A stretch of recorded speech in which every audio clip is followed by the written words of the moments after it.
The morning sun cast long shadows across the dusty streets of New Dakota Colony. Jake Morrison wiped sweat from his forehead as he walked past the small houses and shops that made up the settlement. 300 people called this place home, and Jake was one of only 12 soldiers assigned to protect them. Most days, that was more than enough. The colony sat on a world at the edge of human space. The planet had good soil for farming and rich deposits of rare metals underground. The colonists had built a simple but comfortable life here. Children played in the streets while their parents worked the fields or operated the mining equipment. It was peaceful and quiet, exactly the kind of place people came to when they wanted to escape the crowded cities of Earth. Jake had been here for 2 years. Before that, he had fought in 3 different wars on the Outer Rim worlds. Was 30 years old, average height, with brown hair and calm blue eyes. Nothing about him looked special or threatening. He preferred it that way. In his experience, the soldiers who looked the most dangerous were often the first ones to die. At exactly noon, the sky began to change. A massive shadow fell across the colony as something huge blocked out the sun. Jake looked up and felt his stomach drop. A warship hung in the air above them, so large it seemed impossible that it could stay up. The ship was black and covered in spikes and weapon ports. It looked like something built for war and nothing else. The colonists stopped what they were doing and stared up at the ship. Some of the children started to cry. Their parents gathered them close and looked around with frightened eyes. Jake activated his radio and called the other soldiers to gather at the main square. They would need to act fast. Within minutes, smaller ships began dropping from the massive vessel. They landed around the colony, kicking up clouds of dust. The ships were sleek and dark, and when their doors opened, creatures stepped out that made even Jake take a step back. The aliens stood 9 feet tall and looked like they were built for fighting. Their skin was dark and hard like armor, and they had 4 powerful arms that ended in clawed hands. Their faces were sharp and predatory, with bright yellow eyes that seemed to glow. Each alien carried multiple weapons, and they moved with the confidence of creatures that had never lost a fight. More aliens poured out of the ships until there were at least 50 of them surrounding the colony. They formed perfect lines and waited, their weapons ready, but not quite pointed at the humans. Jake could see that these were professional soldiers. They knew exactly what they were doing. The largest of the aliens stepped forward. He was even bigger than the others, and his armor was decorated with symbols that probably meant high rank. When he spoke, his voice was deep and harsh, but the words came through clearly, thanks to a translation device. "I am War Chief Kralthok of the Zephyrian Empire," the alien announced. "This world now belongs to us. You will surrender immediately or face destruction." The colonists huddled together behind Jake and his small group of soldiers could hear some of them whispering prayers. Others were crying quietly. He knew they were looking to him for answers, but he had never faced anything like this before. 12 human soldiers against 50 alien warriors was not good odds. Jake stepped forward, keeping his hands visible and his weapon lowered. "I'm Sergeant Jake Morrison. These people are civilians. Most of them are farmers and miners. They're not soldiers." Kralthak looked down at Jake with what might have been amusement. The other aliens began to make sounds that Jake realized were laughter. It was a harsh barking noise that sent chills down his spine. "You," Kralthak said, his yellow eyes studying Jake from head to toe. "You are their protector?" Jake stood straighter. "I am." The laughter grew louder. Kralthak gestured to his soldiers and they joined in the mocking sounds. "Look at this creature," the war chief said. "So small and soft. No armor, no claws, no real weapons. And yet he thinks he can stand against the might of the Zephyrian Empire." One of the other aliens spoke up. "War Chief, surely this is a joke. The humans must be hiding their real warriors somewhere." "No," Kralthak replied, still staring at Jake. "Look at how the others cower behind him. This weak thing is the best they have."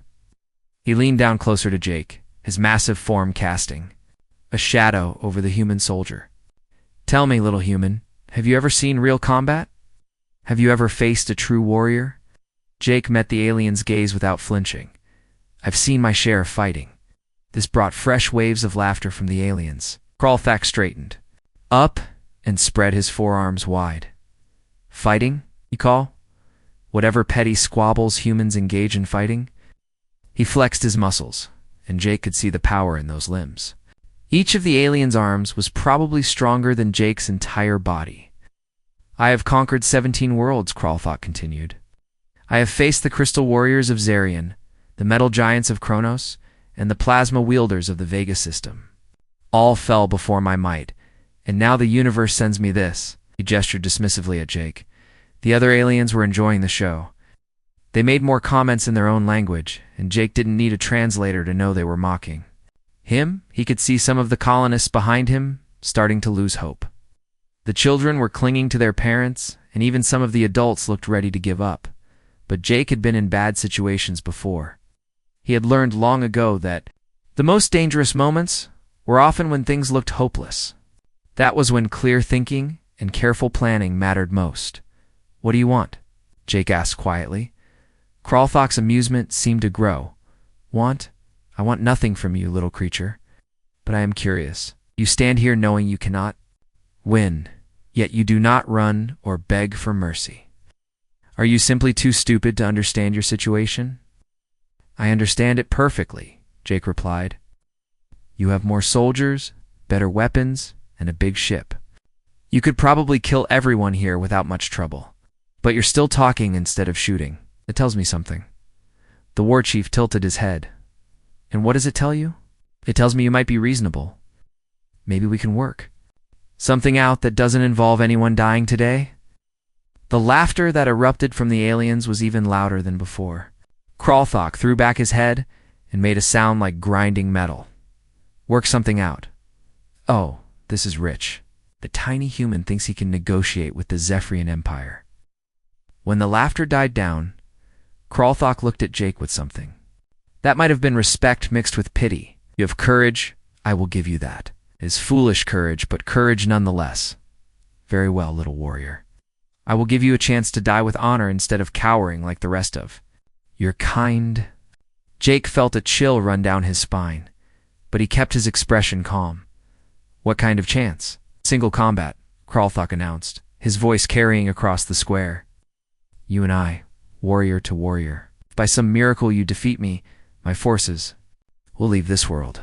If I win, as I surely will, your people will serve the Empire as slaves, but they will live. The aliens cheered at this announcement. They began chanting something in their own language that sounded like a war song. Jake could see the excitement in their yellow eyes. To them, this was going to be entertainment. Jake looked back at the colonists. Their faces showed fear, but also hope. He was probably going to die, but at least this way they had a chance. It was better than no chance at all. He turned back to Kralthok and nodded. I accept. The aliens formed a large circle in the main square of New Dakota Colony. Their yellow eyes gleamed with excitement as they prepared to watch their war chief destroy the small human. Some of them were already making bets on how quickly the fight would end. Most thought it would be over in less than a minute. Jake stood in the center of the circle, checking his equipment one last time. He had his standard rifle, a sidearm on his hip, and basic tactical gear. Compared to what Kralthok was carrying, it looked like children's toys. The human colonists watched from behind the alien soldiers, their faces pale with fear and worry. Kralthok stepped into the circle, and the other aliens cheered loudly. The war chief was an impressive sight.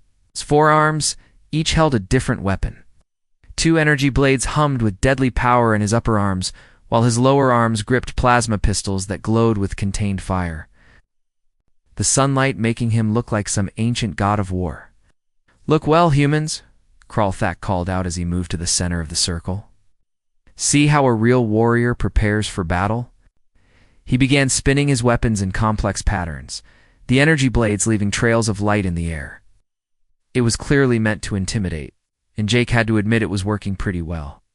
The other aliens laughed and cheered as their leader showed off. They made comments in their language that Jake was sure were not complimentary to him. One alien near the edge of the circle was pointing at Jake and making gestures that probably meant he was betting on how many pieces the human would be cut into. Jake ignored the show and focused on studying his opponent. Kralthok was big and strong, but big and strong didn't always win fights.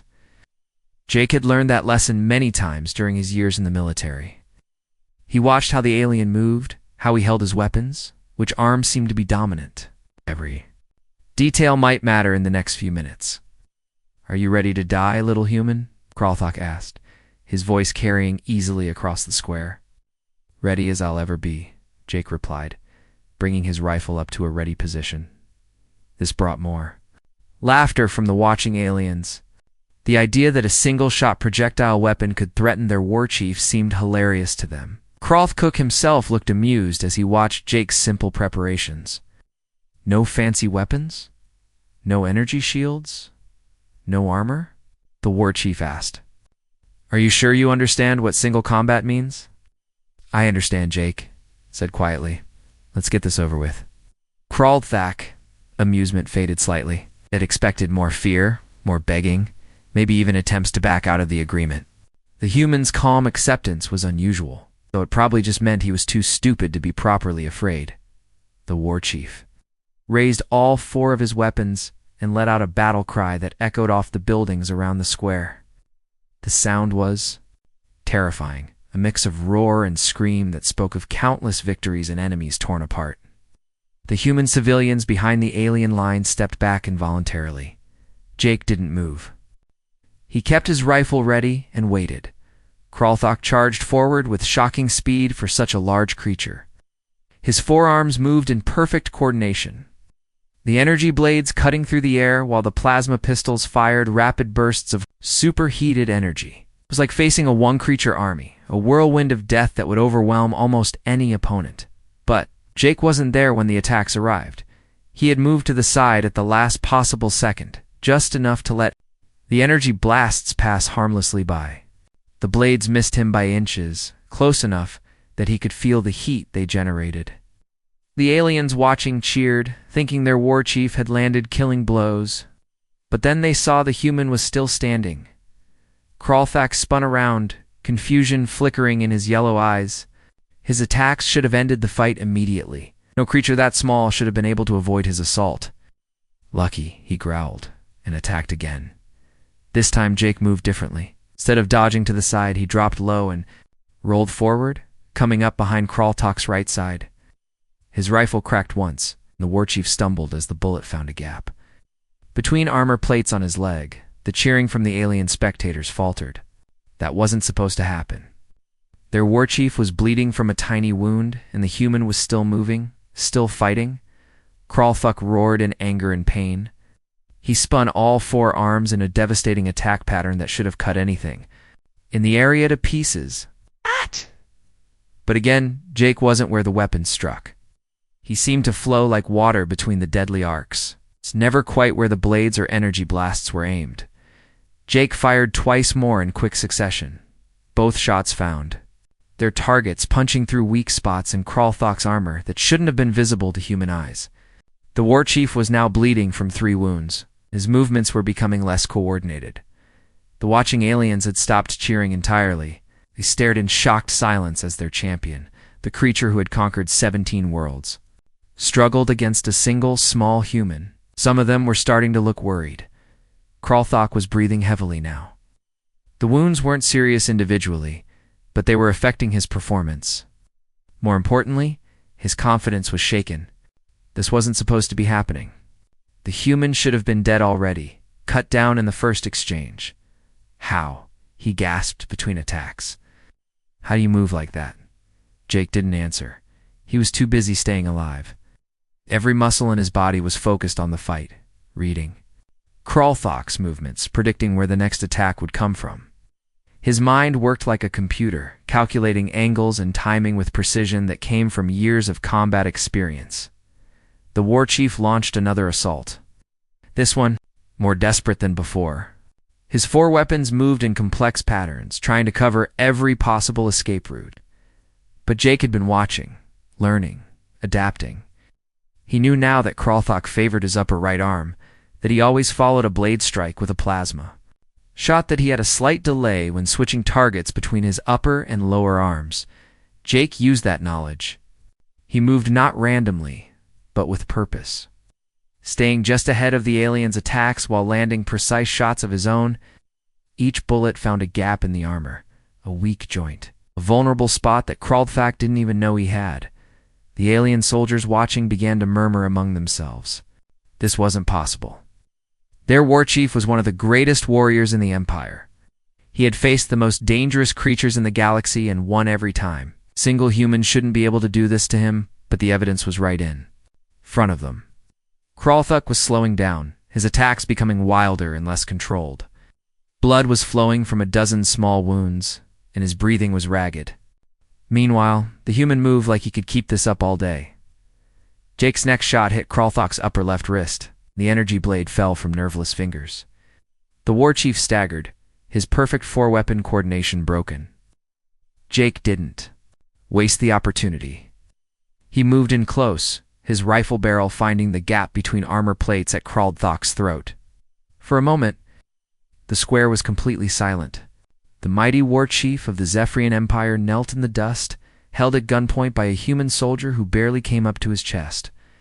The other aliens stared in disbelief, unable to process what they were seeing. Kralthak looked up at Jake with something that might have been respect mixed with confusion. "Finish it," he said quietly. "You have won. Take your victory." But Jake didn't pull the trigger. Instead, he lowered his rifle and stepped back. Then he did something that shocked everyone present, human and alien alike. He offered Kralthak his hand to help him stand up. "The fight's over," Jake said simply. "You need medical attention for those wounds." The war chief stared at the offered hand like it was the most alien thing he had ever seen.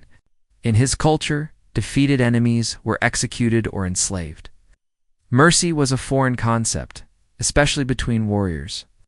But this human was offering help to the very creature who had come to conquer his world. Slowly, carefully, Kralthak reached out and took Jake's hand. Human helped pull him to his feet, supporting some of his weight as the alien swayed. Slightly from blood loss and exhaustion, the watching aliens were completely silent now. They had come expecting easy conquest and entertainment. Instead, they had witnessed something that challenged everything they thought they knew about strength, warfare, and honor. And in that silence, something fundamental began to change in how they saw the small, unremarkable human standing before them. The silence in the square stretched on as Jake helped Kralthak stay on his feet. The war chief was still bleeding from his wounds, but none of them were life-threatening. Jake pulled a medical kit from his belt and began treating the most serious cuts. The alien soldiers watched this with growing confusion and unease. "Why?" Kralthak asked as Jake wrapped a bandage around his wounded arm. "You defeated me in fair combat.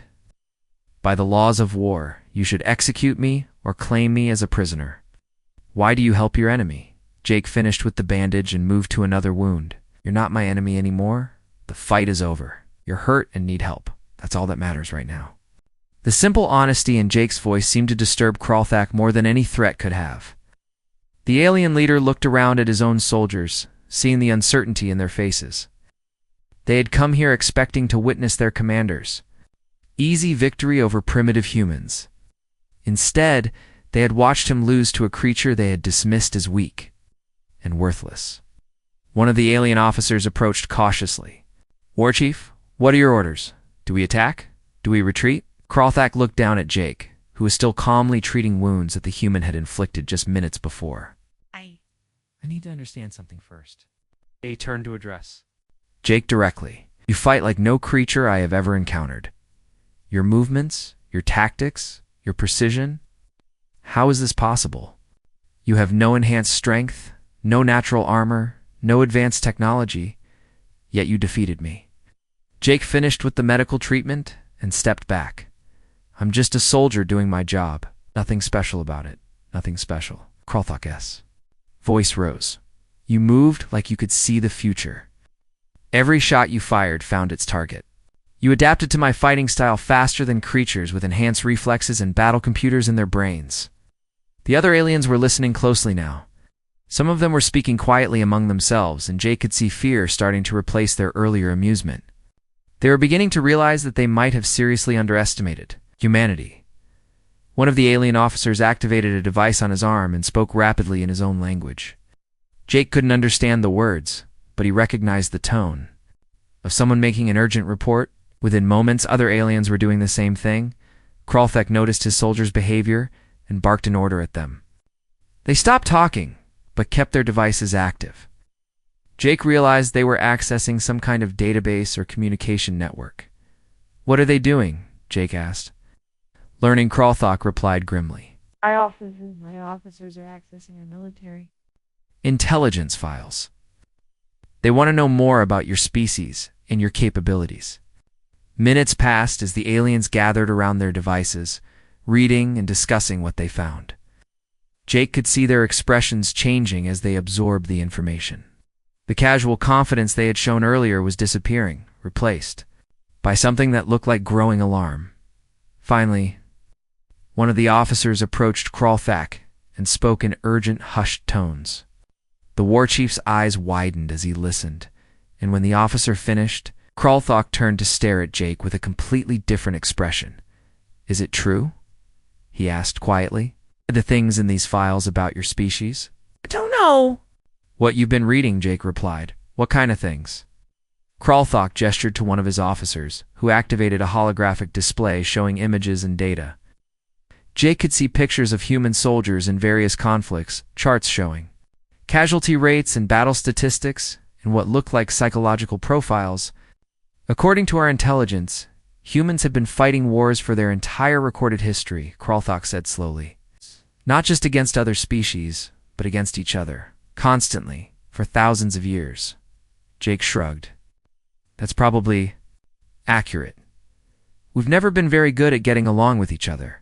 The files say your species survived an ice age by learning to use tools and work together, that you domesticated other predators to help you hunt, that you spread across your entire planet by adapting to environments that should have killed. Earth is a tough place," Jake admitted. "You learn to be flexible or you don't survive." The alien officer switched the display to show footage of human military actions. Jake recognized some of the scenes from documentaries he had watched about historical conflicts. The aliens were seeing images of human soldiers advancing through artillery fire, medics running into active battlefields to rescue the wounded, pilots ramming their aircraft into enemy targets to protect their comrades. "This cannot be normal behavior," another alien said, his voice shaking slightly. "These humans are throwing themselves into certain death for others. Why would any creature do such a thing?" Jake looked at the images and felt a familiar tightness in his chest. Seen similar things in person during his own tours of duty. Because it's the right thing to do. Because someone has to. Because your friends are counting on you. The aliens stared at him like he had just claimed he could fly. The concept of self-sacrifice for others seemed completely foreign to them. Kralthak scrolled through more of the data. It says here that human soldiers have a saying, "No man left behind." You risk everything to recover, even the bodies of your fallen comrades. "That's right," Jake confirmed. "Everyone goes home. That's how it works." "But why?" Kraldak's voice was almost pleading. "Now, what tactical advantage does this provide? Why sacrifice the living for the dead?" Jake thought about how to explain something that seemed so basic to him. Because there are people. Because their families deserve to bury them properly. Because if we don't look out for each other, who will? The alien soldiers were becoming increasingly agitated as they read more of the files. Jake could hear fragments of their conversations, translated by their devices. Words like persistent, adaptive, unpredictable, dangerous kept coming up. One of the officers found something that made him call out urgently to Kralthok. The war chief looked at the new information, and his face went pale, which was an impressive feat for a creature with dark armored skin. "What is it?" Jake asked. Kralthok showed him the display. It was showing statistics about human military performance in various scenarios. According to this data, humans become more effective fighters when they are outnumbered, cornered, or protecting others. Most species fight better when they have advantages. Humans fight better when they have nothing left to lose. Jake nodded. "Sounds about right. People tend to get creative when their backs are against the wall." "Creative," Kralthek laughed, but it was a nervous sound now. "Your species invented something called total war. The concept of using every available resource in targeting civilian populations to break enemy morale. Oh. Most civilized species consider such tactics barbaric. War is barbaric, Jake said simply. We just learned not to pretend otherwise. Another officer found more disturbing information. War chief. Look at this. Humans have a military concept called acceptable losses. They will sacrifice portions of their own forces to achieve strategic objectives. And here another alien added. They practice something called scorched earth tactics. If they cannot hold territory, they destroy everything useful to deny it to enemies. Kralthok was reading faster now, his yellow eyes moving rapidly across the displays. Guerrilla warfare, asymmetric tactics, psychological operations, chemical weapons, nuclear deterrence. He looked up at Jake with something approaching horror. How many different ways to kill have your people invented? Jake considered the question seriously. I honestly don't know. We've been at it for a long time, and we're pretty good at learning from our mistakes. The realization was spreading through the alien ranks like a virus. These weren't the weak, primitive creatures they had expected to conquer. They were something far more dangerous, a species that had turned survival into an art form and warfare, into a science. Kralthok closed the displays and stood quietly for a long moment. When he finally spoke, his voice was respectful and carefully controlled. Sergeant Morrison, he said formally, I believe my forces, and I have made a serious error in judgment today. Jake looked around at the nervous alien soldiers. How's that? Came here expecting to find prey, Kralthok replied. It's dead. We have encountered apex predators. The war chief turned to address his troops in their own language. Jake couldn't understand the words, but he could see the effect they had. The alien soldiers stood straighter, their weapons held in more defensive positions. The casual arrogance was completely gone now, replaced by the wariness of creatures who had suddenly realized they might be in over their heads. What happens now? Jake asked. Kralthok looked at him with new eyes, seeing not a small, weak creature, but a representative of something that might be the most dangerous species in the galaxy. Now, he said quietly, we talk. The tension in the square was thick as Jake and Kralthok faced each other. The alien soldiers had formed a defensive perimeter, their weapons ready but not aimed at the humans. The colonists remained behind them, still frightened but beginning to sense that something had changed in the aliens' behavior. You said we should talk, Jake said calmly. What did you have in mind? Kralthok gestured for his officers to lower their weapons completely. The movement was subtle, but Jake noticed it immediately. The war chief was making a deliberate show of reducing the threat level. First, I owe you an apology, Kralthok said, his voice carrying across the square. We came here with arrogance and ignorance. We assumed your people were weak because you appeared different from us. We were wrong. Jake nodded. Apology accepted. But that doesn't solve our main problem. You still have a fleet in orbit and soldiers on my world. Your people still want to conquer this place. Actually, Kralthok replied slowly, I am not certain that is true anymore. He activated his communication device and spoke rapidly in his own language. Jake could hear other voices responding from the ship above, and the conversation sounded heated, while Kralthok talked with his superiors. Jake noticed the alien soldiers watching him with new interest. They were no longer looking at him like he was an amusing curiosity. Their expressions showed the kind of careful attention that professional warriors gave to dangerous opponents. One of the younger aliens approached cautiously.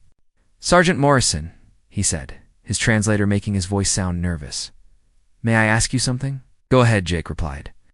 In the files we read, there were stories about human soldiers who continued fighting even when badly wounded. Fought until they died, rather than surrender. Is this true?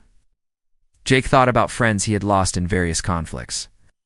Sometimes, depends on the situation and what's at stake. The alien's eyes widened. But why? If you are defeated, what purpose does continued resistance serve? Sometimes you buy time for others to escape. Sometimes you protect something important. Sometimes you just refuse to quit, because quitting isn't who you are. The alien translated. This for his companions. and Jake could see the information spreading through their ranks like ripples in a pond. The humans were becoming more real to them, changing from simple targets into something complex and potentially very dangerous. Kralthok finished his conversation and turned back to Jake. His expression was troubled. "Oh, my fleet commander wants to proceed with the invasion. He believes that one human cannot represent the capabilities of your entire species." "He's probably right about that," Jake said. "I'm just a regular soldier. There are millions of others like me, and many who are much better at their jobs than I am." The words sent a visible shiver through the alien ranks. The idea that Jake was average rather than exceptional was clearly terrifying to them. However, Kralthok continued, "I have convinced him to delay any aggressive action while we reassess the situation." Jake crossed his arms. "What kind of reassessment? I want to understand your people better before we make any decisions? Your fighting style, your technology, your military organization, everything." One of Kralthok's officers stepped forward. "We've been reading more of your historical records. We found references to something called the Geneva Convention, Rules for Warfare." "That's right," Jake confirmed. "International agreements about how wars should be fought, protection for civilians, treatment of prisoners, that sort of thing." The aliens exchanged glances. "You have rules for war?" another officer asked. "But war is about survival and victory. Why would any species limit their own effectiveness with arbitrary restrictions?" Jake had heard this question before from people who didn't understand military ethics, because some things are more important than winning. Because how you fight a war matters as much as whether you win it, because someone has to remain human when the fighting stops. Kralthok studied Jake's face. "You actually believe this? Would handicap yourself in combat to follow these rules?" "Most of the time, yes. There are lines you don't cross, even in war." "But what if following these rules meant defeat? What if it meant the death of your own people?" Jake was quiet for a moment, thinking about the weight of the question. "Then you have to make hard choices and live with the consequences. But you still try to do the right thing, even when it's difficult." The aliens were clearly struggling. With this concept, their own military culture seemed to be based on pure effectiveness and strength. The idea that humans would voluntarily limit their own capabilities for ethical reasons was almost incomprehensible to them. Kralthok's communication device activated again, and he listened to a long message from his ship. When it finished, he looked at Jake with something that might have been respect. "My intelligence officers have been conducting additional research on humanity," he said. "They've discovered something interesting.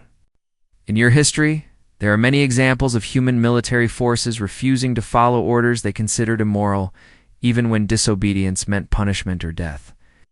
"That's happened, yes," Jake agreed. They also found records of human soldiers who surrendered strategic advantages to protect enemy civilians, who shared supplies with wounded enemy combatants, who risked their own lives to prevent unnecessary destruction. Jake nodded. "Sounds like good soldiers to me." "Good soldiers?" Kralthok's voice rose in confusion. "They compromised their missions for the sake of enemies and strangers. How can this be considered good?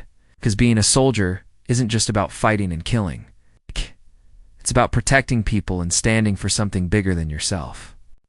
The enemy soldiers today might be allies tomorrow. The civilians caught in the middle are still people who deserve protection." The war chief turned to address his troops in their own language. Jake could see the effect his words were having. The aliens looked increasingly uncomfortable, as if they were being forced to question fundamental assumptions about warfare and strength. One of the human colonists, an older man named Pete who ran the general store, slowly approached the group. The alien soldiers tensed, but didn't raise their weapons. Sergeant Pete said quietly, "Are we safe now?" Jake looked around at the aliens, trying to read their intentions. "I think we're safer than we were an hour ago, but I can't make any promises yet." Kralthok heard the exchange and stepped forward. "Human Pete," he said formally, "my forces will not harm your people while we are negotiating with Sergeant Morrison." Pete nodded nervously. "Thank you." Ask. "What you're negotiating about?" That. Kralthok said, "is an excellent question." He turned back to Jake. "What are we negotiating about, Sergeant? My original mission was conquest." "Mission is protection. These goals seem incompatible." Jake thought carefully before answering. "Maybe they don't have to be. You said you want to understand humans better. We're always interested in learning about other species and cultures. Maybe there's a way for both sides to get what they need. Without anyone getting hurt? You would trust us after we came here to conquer you. Trust is earned, Jake replied. Everyone deserves a chance to earn it. You stopped your attack when I asked you to. You're treating my people with respect now. That's a good start. Kralthok was quiet for a long moment, clearly thinking hard about something. Finally, he activated his communication device and spoke. At length with his fleet commander, conversation sounded intense, with multiple voices joining in from the ship above. When the discussion ended, Kralthok turned to Jake with a decision made. Sergeant Morrison, I would like to propose an alternative to conquest. I'm listening. Partnership. My people are warriors, but we have much to learn about tactics, strategy, and what you call military ethics.